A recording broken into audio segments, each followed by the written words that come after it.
আমি প্রথমেই বলে রাখি, যুদ্ধ কখনো ভালো কিছু বয়ে নিয়ে আসে না।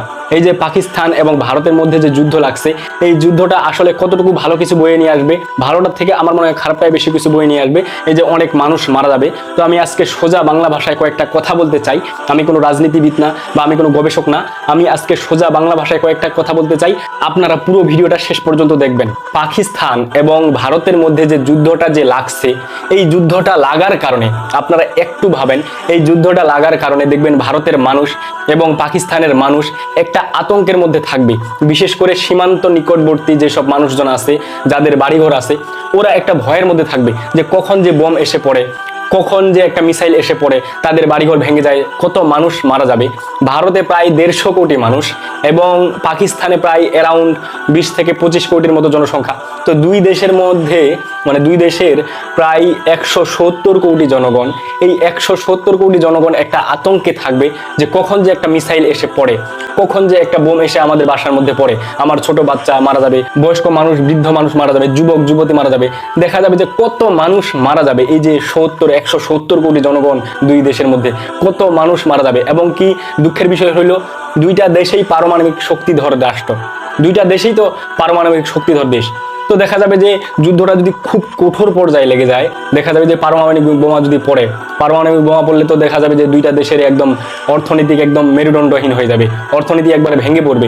দেখা যাবে যে ওই 2 মাস, 1 মাস হোক বা 2 মাস হোক যদি যুদ্ধ চলে, বা 15 দিনও যদি যুদ্ধ চলে, 1 সপ্তাহ যদি যুদ্ধ চলে, দেখা যাবে যে ওই যে 1 সপ্তাহর একটা খাবারের সংকট দেখা দিবে। মানুষ হয়তো বা কিছু মানুষ অনাহারে মারা যাবে যে খাবার নাই। একটা দেশের মধ্যে রিজার্ভে খাবার নাও থাকতে পারে।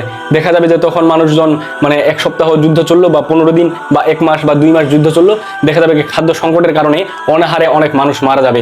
মানুষ তো আতঙ্কে থাকবে, খাবারের দাম বেড়ে যাবে, সবকিছুই বেড়ে যাবে, এক্সপোর্ট ইম্পোর্ট বন্ধ হয়ে যাবে। বিভিন্ন দেশের যে এক্সপোর্ট ইম্পোর্টের ব্যবস্থা, এগুলো থাকবে না। কারণটা কেন থাকবে না? কারণ কোনো দেশেই তখন রিস্ক নিবে না। সাপোজ ধরেন রাশিয়া থেকে বাংলাদেশে একটা চিনির জাহাজ আসবে বা একটা খাবারের জাহাজ আসবে। তো আসবে যে খাবারের যে জাহাজটা আসবে, তো জাহাজটা আসার সময় দেখা গেল যে ওই বাংলাদেশে যুদ্ধ চলতেছে, এমন সময় খাবারের জাহাজটা আসতেছে, আস্তে আস্তে দেখা গেল যে খাবার জাহাজটাতে কেউ একটা শত্রুপক্ষ খাবার জাহাজটাকে বোম মেরে উড়াই দিল। এই যে রিস্কটা, রাশিয়া তখন কি এই রিস্কটা নিবে? রাশিয়া কিন্তু এই রিস্কটা নিবে না।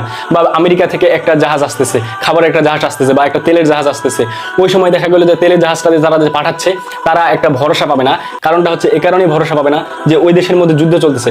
সাপোজ ধরেন পাকিস্তানের মধ্যে একটা খাবারের জাহাজ আসবে বা ইন্ডিয়ার মধ্যে একটা খাবারের জাহাজ আসবে, দেখা যাবে যে ওই যে কোনো যে একটা দেশ থেকে আসবে, রাশিয়া হোক বা আমেরিকা হোক বা চীন হোক, যেই দেশ থেকে আসবে বা জাপান হোক, যেই দেশ থেকে আসবে, তারা একটা ভরসা পাবে না।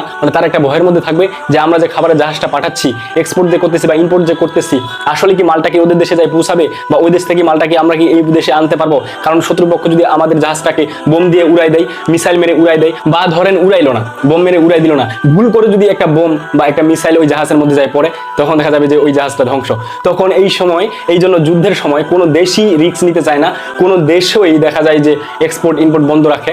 এইভাবে দেখা যাবে যে মানুষ একটা অনাহারের মধ্যে ভুগবে, অনাহারে মানুষজন মারা যাবে, হাজার হাজার কোটি কোটি মানুষ তখন মারা যাবে, নিরপরাধ মানুষগুলোও মারা যাবে দুই দেশের কারণে। তারপরে দেখেন যুদ্ধ বিভিন্ন কারণে হয়ে থাকে, আমরা চাইলেও এই যুদ্ধগুলাকে অনেক সময় বন্ধ করতে পারি না। যুদ্ধ বিভিন্ন ভাবে হয়ে থাকে, রাজনীতির কারণে যুদ্ধ হতে পারে, দেশের কারণে যুদ্ধ হতে পারে, ধর্মের কারণে যুদ্ধ হতে পারে। নবী করিম সাল্লাল্লাহু আলাইহি ওয়াসাল্লাম তো নিজেই অনেক যুদ্ধ করছেন, বদর করছেন, উহুদ করছেন, খন্দক করছেন।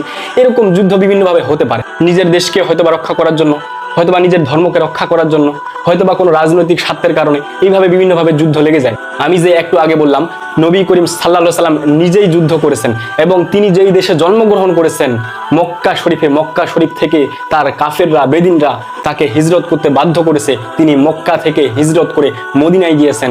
এইগুলা কষ্ট নিয়ে তিনি নিজের দেশকে ছেড়ে, জন্মভূমিকে ছেড়ে হিজরত করতে হয়েছে।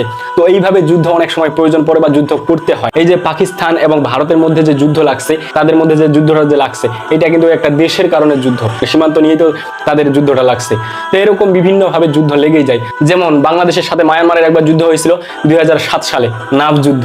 তো এরকম বিভিন্নভাবে অনেক সময় অনেকভাবে যুদ্ধ লেগেই যায়। তবে আমরা চাই যে যুদ্ধ যেন না লাগুক। যুদ্ধ লাগলে পৃথিবীতে শান্তিতে থাকতে পারে না।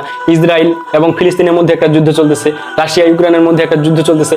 এখন যদি আবার পাকিস্তান আর ভারতের মধ্যে যদি যুদ্ধ লেগে যায়, দেখা যাবে যে একটা অস্থিতিশীলতা বিরাজ করবে পৃথিবীতে। তো আমরা চাই না এইভাবে যুদ্ধ লাগুক। তবে বিভিন্ন কারণে, আমি যে একটু আগে বললাম যে বিভিন্ন বিভিন্ন কারণে যুদ্ধ করতেই হয়, যুদ্ধ করাই লাগে। আমি তো এটা উদাহরণ দিলাম যে নবী করিম সাল্লাল্লাহু আলাইহি ওয়াসাল্লাম আমাদের নিজেই যুদ্ধ করেছেন, ধর্মের জন্য যুদ্ধ করেছেন। যদি ধর্মের কারণে যুদ্ধ লাগে এবং দেশের কারণে যদি যুদ্ধ লাগে, দেশের জন্যও জীবন দেওয়া যায়।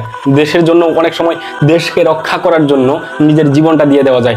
অনেক সময় ধর্মের কারণে নিজের জীবনটা দিয়ে দেওয়া যায়। ধর্মের কারণে, কেউ শরীয়তের কারণে, কেউ ইসলামের কারণে যদি জীবন দেয়, তার জীবনটা কিন্তু সে শহীদের মর্যাদা পাবে। তার জীবনটা জীবন দেওয়া হবে না, সে শহীদ হিসেবে গণ্য হবে। আমরা চাই যেহেতু দুইটা দেশই পারমাণবিক শক্তিধর রাষ্ট্র, দেখা যাবে যে অনেক মানুষ মারা যাবে, অনেক মানুষ মারা যাবে। আমি তো একটু আগে বললাম যে ভারতের প্রায় 150 কোটি জনসংখ্যা এবং পাকিস্তানের অ্যারাউন্ড 20 থেকে 25 কোটি জনসংখ্যা। এতগুলা জনগণ ভোগান্তির মধ্যে পড়বে, এতগুলা মানুষ একটা রিস্কের মধ্যে পড়বে। তো আমরা চাই না এই ভোগান্তিগুলা হোক। আমরা চাই যে তাড়াতাড়ি তারা এই যে যুদ্ধটা যে লাগার একটা সম্ভাবনা আছে, যুদ্ধটা বন্ধ হয়ে যাক, যুদ্ধটা না লাগুক। এবং লাগলে দেখা যাবে যে দুই দেশের ক্ষতি। ভিডিওটা অনেক লং হয়ে গেছে, আর বেশি কথা বাড়াবো না। সকলে ভালো থাকেন, সুস্থ থাকেন, বিদায় নিচ্ছি। দেখা হবে পরবর্তী কোনো ভিডিওতে। আল্লাহ হাফেজ।